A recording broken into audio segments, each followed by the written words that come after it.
So, energy is the ability to do work. But what happens when you're stupid enough to bite the hand that feeds you? What happens when you're stupid enough to start a sanctioned war against the country that's literally giving you your cheap energy? Well, it says doors shut, ties ditched. What are EU countries doing to save energy? Energy members or ministers from 27 EU member states, except Hungary, backed. Now, and keep this, now I want you to watch this. I mentioned before on my community chat about these countries that were slowly going into crisis. Sri Lanka was one. Then after Sri Lanka, you had Pakistan. I believe Iraq just had this thing where they stormed their own parliament. Hungary declared an energy emergency, and from what I remember, Hungary refused to go along with these sanctions against Russia. It says Hungary, these 27 EU states except Hungary, backed a voluntary 15% reduction in gas usage over the winter this week. Now, I've been saying it for a couple of weeks or months or something. I said this winter, Europe's going to freeze its asses off. You guys decided to play chess against the chess masters over there in Russia. And you guys, wow, you guys are going to freeze this winter. So anyway, a target that could become mandatory if the Kremlin ordered a complete shutdown of gas to Europe. Some are already taking steps to cut consumption. In France, air-conditioned shops have been told to keep their doors shut or risk a fine of 750 euros. Which is about $635. No, wait a minute. No. 750 euros or 635 lira. The euro, as far as I know, is about the same as the dollar. So 750 euro, I think, is about $750, if I'm not mistaken. They have also agreed a plan under which they will switch off illuminated signs. Damn, so y'all can't even keep your signs on. Damn. As soon as the store closes, and systematically reduce lighting intensity. You mean turn down the lights, yes. By reducing lighting levels in shops. Illuminated advertising has been banned. Wow. What is this? While the public will be expected to turn off Wi-Fi routers and televisions when they are away and switch off lights in rooms they are not using. Cities in Germany are switching off spotlights on public monuments, turning off fountains, and imposing cold showers on municipal swimming pools and sports halls. Damn. On Wednesday, Hanover became the first large city to announce energy-saving measures. Municipal buildings in the Lower Saxony state capital will only be heated from 1 October to 1 October to 31 March, at no more than 20 C room temperature, and the use of mobile air conditioning units and fan heaters is being banned. Greece is highly dependent on Russian gas. Yeah, you all are, stupid, with 40% of its supplies coming from Russia. In June, it unveiled Operation Thermostat. Wow. With the aim of reducing energy consumption by 10% this year. Let's see, how about Ireland? Authorities in Ireland have urged people to reduce their speed in order to cut... Oh, my God. Oh, my God, you idiots. Early in July, Italy was working on an emergency plan which called, among other things, for the lights to be switched off around monuments. What else is this? Many public buildings, excluding hospitals, have been told to prevent air conditioning units from running below 19 C. Oh, my God, you guys are so stupid.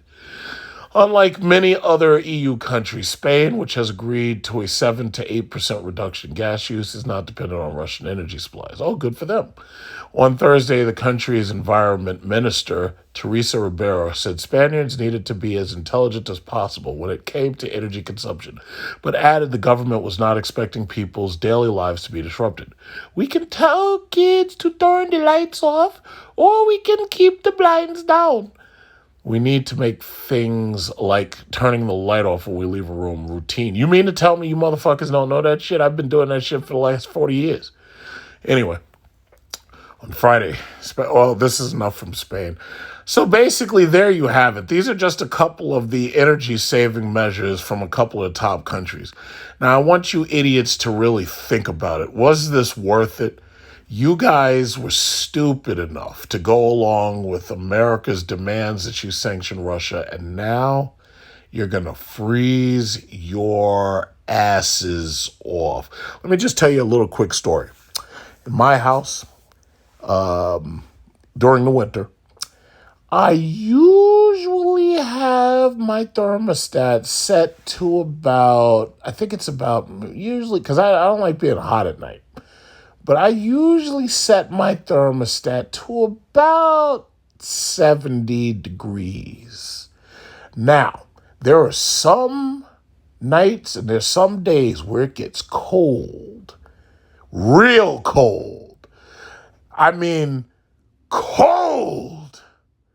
And I have to turn my thermostat up to about 80, right? I usually about 80 because I really don't like being hot at night. I don't like sweating at night.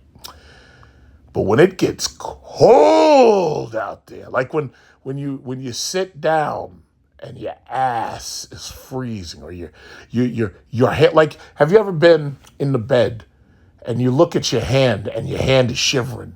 And you're like, oh my God, my hand's cold. It's cold in here. So you get up, you turn on the thermostat. Well, guess what, Europeans? A lot of you ain't going to be able to do that. You know why? Because you got those Russian sanctions. So you guys are going to freeze your asses off this winter. But don't worry, listen. I'm counting on you. I'm counting on you to pull through this. You know how I'm going to support you? This is how I'm going to support you. I'm going to buy more dividend oil stock. I'm going to buy more dividend gas company stock. Because when it comes down to it, and our refineries are faced with an emergency where we have, because I can see it coming already. I can see it coming. If you guys, you can't even keep your fucking neon lights on your goddamn signs and your statues. When our gas companies, let me tell you this, when our gas companies have to ship oil and fuel and shit over there for you guys, I intend to profit off of it. I intend to profit. Let me give you a little, I just got to tell you a secret, Europeans. I got to tell you a secret. I'm collecting gains on oil and gas so that I can buy my first electric car, which is going to be a Cadillac Lyric electric all-wheel drive car. So thanks to your stupidity, I am going to profit like Goldfinger. And while y'all are over there fighting each other for a gallon of petrol for $9, I'm going to be pulling into my yard, plugging my Cadillac in, and just going into my bed, going to take a nap. And my car is going to be charging all the time. That's my secret. This is the news this week, and it's Friday. Today is July 29th. Oil companies Exxon, Chevron, Shell rake in unprecedented profit. Now, for those of you who follow me, I know there's a lot of new people here. I told you when oil went negative, I told you, listen, take as much of your money as possible and buy oil stocks. Oil stocks, gas companies. Energy is the ability to do work. Whether it's gasoline, natural gas, oil, coal, or even the food that we eat, all of that is energy. Energy is the ability to do work. He who controls the energy controls the world. And I tried to tell you, I know a lot of people, they wanted to put their money into Shiba Inu and Bitcoin and this, that, and other. But I tried to tell you about these oil stocks, especially the dividend-paying oil stocks and gas companies. So anyway, it says oil companies swam in record profits over the last few months at a time when Americans struggled to pay for gasoline, food, and other basic necessities. On Friday, ExxonMobil booked an unprecedented $17.85 billion. Chevron made a record $11.62 billion. The sky-high profits come one day after the UK shell shattered its own profit record. Soaring energy prices have rattled customers and become a political flashpoint. Last month, President Joe Biden said that Exxon made more money than God this year. Consumers are facing high fuel prices, not just at the pump, but soaring energy prices are being baked into delivery costs, which is driving up the cost of everything from apples to toilet paper. The record profits marked a stunning turnaround from the early days of the COVID-19 pandemic, when cities were locked down and demand for fuel plummeted. There were numerous bankruptcies and thousands of layoffs. The industry has long gone through boom and bust cycles, but due to the ongoing war in Russia that is being waged on Ukraine, which resulted in less oil and gas on the market from Russia, as well as other global supply constraints, high prices could linger for some time. It's devastating, said Mark Wolf, executive director of the National Energy Assistance Directors Association, who added that high energy prices hit low-income families and frontline workers the hardest. You live on a tight budget, and this is an extra 40 to 50 a week. You know, now when I really think about it, I'm starting to wonder if any of this that's going on right now has anything to do with the fact that, I don't know if you can think back this far. Back before we went into these COVID lockdowns, Russia had an oil war with, if I'm not mistaken, it was Saudi Arabia. In fact, let's see if I could type that up. Let's see. Russia, oil war, Saudi Arabia. Let's see. Russia, oil war, Saudi. Because if you really think back, look at this. On March 8th, 2020, Saudi Arabia initiated a price war on oil with Russia, facilitating a 65% quarterly fall in the price of oil. In the first few weeks of March, U.S. oil prices fell by 34%. Crude oil fell by 26%, and Brent oil fell by 24%. So when I don't know. See, I have a very good memory. Russia and Saudi Arabia had an oil war right about the exact time that we were entering the pandemic quarantine for COVID-19. Now, if you remember, that's what those combined two things led to oil prices going negative. Everybody was talking, oh, wow, a barrel of oil is less than $1 and everything. Now, I told you, guys, get your money and buy as much oil as you can. I said, I am an oil man. That's what I said. So, I don't know if you guys remember that, but I know I do. Because the thing about it is, I have to wonder, somebody once suggested to me, they said, America is buying up oil from these countries that otherwise nobody would give a fuck about. But what would happen if America stopped buying their oil? Then all the oil they're sitting on is worthless. Now, I think the problem with his thinking is that he doesn't seem to understand that even if you took cars out of the equation, the simple fact is most homes around the world are heated by either oil, coal, or natural gas. All of this stuff is interrelated because all of this is part of petroleum mining for the most part. So, yeah, even if you took away all these barrels of oil that we're using daily for cars, you'd still have to have barrels of oil for the trucks. And you'd still have to have all these barrel of oils just to heat your house. So even if we went to 100% electric cars right now, the electric cars still have to get their energy from some type of power plant. And because we're not using nuclear power right now the way we could be, for the most part, you'd be burning oil, coal, or natural gas. So one way or another, and that's the reason why I suggested that you buy these energy stocks, specifically the dividend-paying gas companies. These energy companies, these people see the future. They already know that they have to diversify themselves in green energy. They already know they have to diversify themselves with quote unquote clean coal, which is absolute bullshit. There's no such thing as fucking clean coal. Coal comes from the compressed remains of dead plants. It's a fossil fuel. Clean coal is just some shit they shove down your throat and make you think the shit is true. It's not true. So anyway, they know they have to diversify themselves. So for the most part, if you buy into these energy companies, no matter what happens down the road, even if they stop selling gas, they'll just be selling something else. And they'll just be selling something else that's just as profitable. These people are geniuses. They know what they're doing. I mean, they've planned out the next 50 years of energy. They know what they're doing. They may have planned out the next 100 years of energy. So for those of you who are putting together stock portfolios, especially if you're just starting, buying energy is something where you can't go wrong, because energy is the ability to do work. You can't go wrong.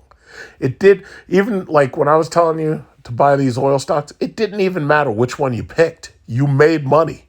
It didn't even matter, just because they were negative and then they came back with a vengeance. And as you see, as Biden says, they made more money than God. So with the rallies this week in oil, a lot of people ask me on YouTube community chat, and some people asked me in email, and in some cases messenger, when should they sell? Now, that I have to say, I can't tell you. If you listened to me and you bought this stock, what was it, back in March 2020, any of these stocks basically, at this point, you're definitely up. Now, whether or not you sell is really based on how much money you currently have and how much money you currently need. I can't tell you when to sell. For me, watching like SM and SLCA go so high so quickly within that 2-year period, it was like, for me, it was easy to sell SM once I had been able to clear $10,000 out of it.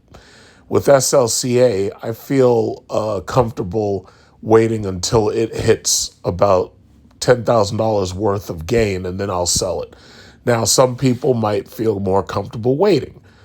I don't feel comfortable waiting because I actually am trying to build cash in order to buy my Cadillac electric Lyric all-wheel drive. So I have a reason for this. It's like I'm trying to buy an entire vehicle in cash, and this goddamn thing is $70,000. And I think the irony of it all is that I'm buying an electric car using gains that I made from oil stock. I think that's very ironic. And once I buy the car, I'll be able to say that. It'd be like, hey, you see this Cadillac Lyric that plugs into my house? Would you believe that I bought this car using gains that I made off of oil stock? Oh, the irony. SM, this week, in just 1 week, we saw it go from $40 to a high of, where are we? Wait, is that just this week? Or is it a month? Maybe I should do the month. Yes, the low this month was 29.82, and right now it has gone up to 41.46. Now, if you looked at it over the last year, it reached a high of about 54.97, came close to about $55.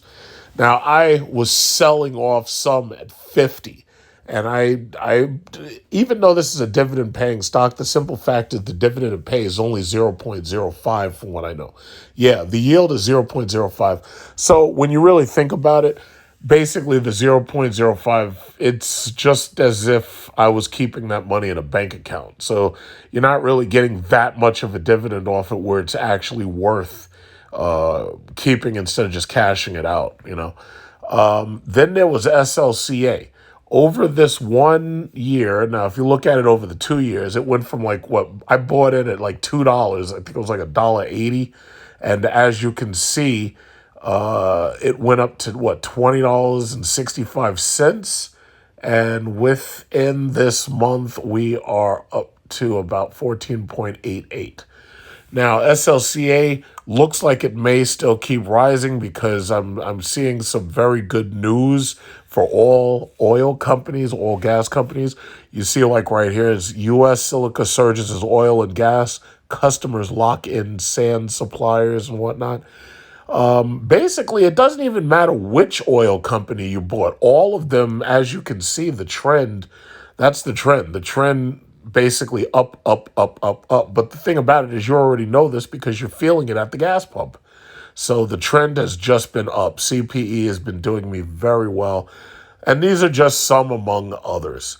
So my thing is, again, it's like I can't tell you when to sell. If you're way up, if you've made gains of thousands of dollars, if you want to capture those gains, that's up to you. I can't tell you when to sell. All I can tell you is that the way I see it, oil probably has another good maybe 10 to 15 years. After that, the market for electric vehicles will probably have put so many electric vehicles out that that will cause serious demand drops in the population. But that's way out there. That's 10, 15 years from now. What I see right now is that home heating oil, building heating oil, other forms of heating oil, diesel, truck fuel, I think those things are going to be around for a while. And when I say a while, I mean it could be 20 to 30 years before you really see that replaced to the point where people are looking around and be like, whatever happened to those diesel trucks? You remember those diesel trucks? Now all the trucks drive themselves and they're owned by Tesla or something. I don't foresee that for a very long period of time, but that's if you're shorting oil stock, if you're in oil options trading, if you're in commodities trading for natural gas, oil, or coal, I mean, I'd say you still have about 10 to 20 years of doing that before you have to really worry. Electric vehicles are pegged to computer technologies. And as you see, the silicon shortage has caused such a major disruption of sales that the United States just passed this CHIP Act, and we've been talking about it. Nancy Pelosi and her husband insider trading on it, but she's not the only one. You could bet that a bunch of these other congressmen, they were like, hey, Blue Horseshoe likes NVIDIA, and they trading on it too. So the thing about it is this CHIPS Act, AMD, Intel, NVIDIA, those are the places you should have your money. Now, I told you a year or two ago about NVIDIA. I was like, yeah, you got to get your money into NVIDIA. AMD, I was telling you to buy AMD when it was only $50. So if you got into AMD, good for you. AMD and Logitech, I was telling you to get both of those when they were $50. Intel did not make the earnings that they wanted to make or that they claimed that they would make. So Intel stock had a slight decline. The thing about it is Intel has been a major chip maker for a long time, and I don't see AMD replacing them anytime soon. Intel's chips are very, very good at what they do. They run hot as hell, but Intel, I don't foresee anybody replacing them for a while. In fact, Intel also started to recently get into GPUs with this new ARC GPU system. And the thing about it is, if Intel is making its own GPUs and its own CPUs, then what's eventually going to happen is they're going to be able to start putting out their own computers. They'll be able to put out Intel books or something. Or perhaps they'll put out systems on chips that have a computer and a CPU, GPU built onto the same chip, system on chip design. Apple pretty much does that now. Like when you take a look at your Apple Watch or you take a look at whatever you got, like by Apple, your EarPods, they all have systems on chips, very small pieces of silicon that control everything pretty much, your Apple Watch, your iPad, your iPhone, so forth and so on. That seems to me to be the direction that everybody's trying to go, because now that they've seen what would happen if Taiwan which is responsible for making over 90% of the chips. Once they see that the threat of China invading Taiwan is real enough, you can pretty much bet that a lot of companies are going to try to hedge their bet by making their own chips. And Apple is already pretty much way ahead of everybody else. But I'm betting the car industries are going to try to make moves in order to, make their own chips. And then you're going to have other companies following Apple's lead, like Google, Samsung. Because the thing about it is, if just the threat of China invading and taking over Taiwan is enough to cause this much turmoil, a lot of companies are going to be like, yo, listen, we need another option. We can't run the risk of China becoming the global chip monopoly. We can't risk that. So I can think and bet that in the next couple of years, you're going to see a lot of divestment. You're going to see a lot of companies that are going to try to, instead of being part of the global chip supplier, they're going to try to start making their own stuff. That's just the way I see it. So other than that, this week with the Federal Reserve saying that they were going to hike interest rates 0.75, basically everybody has basically been in the green. All of the tech companies, like if you bought Amazon or you bought Google when I told you to, you're definitely positive in Amazon, but you may be slightly negative in Google. It depends how much you bought, and it also depends when you bought. Like if you waited right up until July to buy Google, then you're probably not negative at all. But if you bought Amazon and Google almost as soon as they announced, you have to remember that happened before Russia invaded Ukraine. So for the most part, you're probably definitely positive on Amazon, but you may be slightly negative on Google. Don't worry about that, because the thing about it is, over the next couple of years, as this chip supplier issue becomes less and less of a problem, Google's going to be riding high. Google makes a lot of electronics, and they need these chips in order to make those electronics. But more importantly, we're entering recession where they're expecting a lot of layoffs. If there's layoffs, then that means less people are going to waste their money to buy this stuff. And the issue is, most of these tech companies, for all we know, could be deep in the red come Christmas, because a lot of people decide that they're not going to spend the money. But as you do know, companies like Visa, MasterCard, MoneyGram, those things have been going up actually, because a lot of people are turning to credit. I don't know, do I have the MasterCard Visa track? Yes, I do. So this is Visa over the last 3 months, and then you have MasterCard over the last 3 months. And the reality is, people are turning to credit in order to offset the fact that they probably don't have that much money, or they're not making enough. So those are some things worth considering. As you can see, Netflix, they took their hit, because after COVID was pretty much over and everybody was forced to go back to work, well, nobody's sitting at home watching Netflix anymore, or any of these and you have to think about it like this. Any company that made its money during COVID simply because people were locked in their house, those companies are on a downward trend right now, because most people, those pastimes that they were doing just to keep their sanity while they were in the house, that stuff's over. People right now, they couldn't wait to get back out on the street. They couldn't wait to get back. Some of them couldn't wait to get back out to work.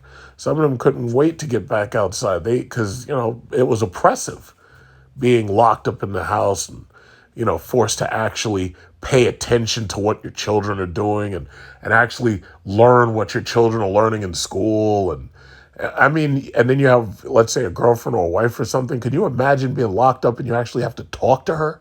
You actually have to pay attention to what she's doing and stuff. It's like, yeah, that was oppressive. So now all that's over and everybody's free to run amok.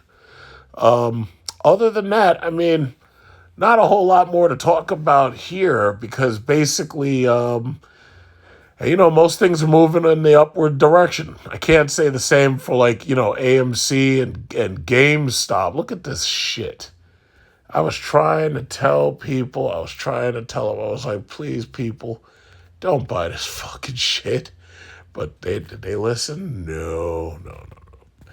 What is this? GameStop Marketplace appears to remove an NFT reference. Yeah, whatever. Yeah, I don't even care anymore. It's like I just don't even care. But that's just what it is. It's like, the Reddit short squeezes, for the most part, those things are dead. Airbnb has lost half its value since prior to COVID. The market is what it is. It just is what it is. So all I can say is that I think the best things that you could be putting your money into, electric vehicles and charging systems. Definitely not cryptocurrency, but electric vehicles and charging systems. As you know, governments passed these laws that says by 2030, cars have to be electric. By 2040, trucks have to be electric. So you already know the direction that things are moving. So in my opinion, it's like if you can, whatever disposable, like, and by the way, you need to make sure you've paid off your credit card bills first. So this way you're not running high interest debt. But I would say whatever disposable income you have, like if you want to buy shares in the company, I would go after all of the major automakers, and then I would go after the electric vehicle companies too, because for the most part, that's the future, and that's just what it is. I know everybody wants to have these shitty 4-cylinder fart cans, and they want to make a lot of fucking noise and wake people up at 3 o'clock in the morning. Those days are coming to a fucking end. You're annoying bullshit. Nobody wants to hear that. Nobody wants to hear your shitty, your Acura that has a fart can on it. Nobody wants to hear your stupid Toyota. Nobody wants to hear your stupid Honda. Eventually, not only will those cars all be electric and they will be whisper quiet, but on top of that, if you're caught making that goddamn noise, or if somebody rats you out, you're going to get a ticket from the state shoved up your ass, and you're going to be forced to go to the court and pay that. It might be $100. It might be $200. It might even be $300. But the simple fact is you were warned. You're driving around with that piece of garbage. You got that big-ass muffler on it, and it's annoying as fuck. And nobody wants to hear that shit. Nobody. Especially when they're trying to sleep. It's early in the morning. Nobody wants to hear your stupid shit car when you're coming home from your wage slave job. Nobody wants to hear it. So I digress. The smart thing to do, electric cars,